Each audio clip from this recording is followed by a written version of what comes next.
Saturday, June 20th, 2015, 3 p.m. Nature intrigued Taco, Adam, and Sabrina, so, naturally, the trio began exploring. They wandered trails, went off trails, scaled logs and rocks, dipped in the grounds. The trek brought them to a clearing. Across the way was a cabin that looked like it hadn't seen a human touch in probably 2 decades.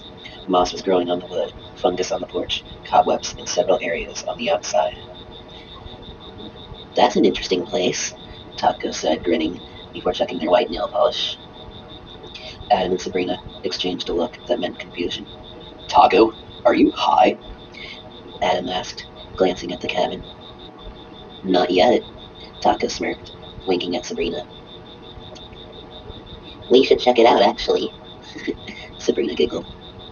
"You lunatics have at it. I'm staying away from that weird fucking place," Adam said, rolling his eyes.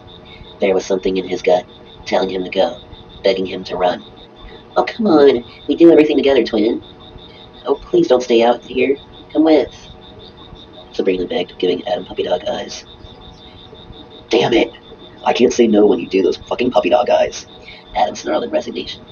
The three of them stepped onto the porch, and that feeling of foreboding started tearing away at Adam's sanity. It made him tremble as he followed Sabrina and Taco. The interior of the cabin was full of spiderwebs, dust, and a shocking amount of crucifixes on the walls, rosaries dangling from the ceiling and the edges of furniture. A giant crucifix with Christ on it was laying against one door in particular. Taco didn't hesitate to investigate. As they pulled the door open after moving the giant crucifix, a swarm of mosquitoes rushed past Taco, straight out the door.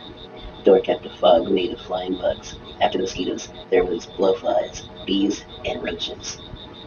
As soon as everyone stopped panicking at the bugs, and the doorway cleared, it was revealed to be a closet with a 2-foot-tall crawl-space doorway that was open. Taco got on their knees and saw something that glistened in the dim natural light, circular and sitting on an old-looking book. When Taco started reaching in, a shiny circular object flew into their left palm. Taco screamed as they felt a burning sensation in that hand. In seconds, the pain went away. Shit, Taco, are you okay?" Sabrina shouted, coming to Taco's side while they were still on their knees.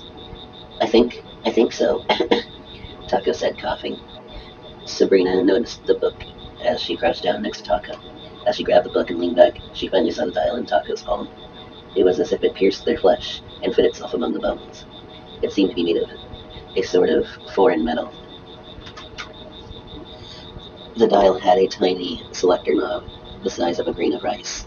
Both the knob and the faceplate glowed red. Faceplate had a symbol that resembled a spiral with an X through it. Taco gently touched the knob, and suddenly the top of the dial elevated 2 millimeters and started spinning. The dial suddenly stopped on a white silhouette, and it had a bizarre shape. It resembled a person wearing a Halloween chic ghost costume, minus a pair of legs. Before Taco could react, the dial sank down in the blink of an eye. Taco's eyes turned black with no shine. They were dark enough that they seemed to be 2-dimensional. Their lips turned black as their eyes. And the same happened to their tongue. Their hair fell out, and their skin was the lightest white, to the point it was glowing, and the texture resembled satin sheets. The skin of Taco from their ears down flowed downward, and their arms stayed tight, and their fingers resembled talons. Then their legs fell off from the new skin, still resembling their human skin. Taco, as this demonic, ghostly-looking creature, had the dial on their chest. Meanwhile, the book in Sabrina's hands had an entire face on it. It appeared to be bound in flesh and fragments of bone. The face had a bit of skull left, 2 white-orbed eyes, teeth, and a piece of a tongue. Its leathery face smiled, then uttered 3 syllables. "Shocking," the book's strange voice said, sounding far from human.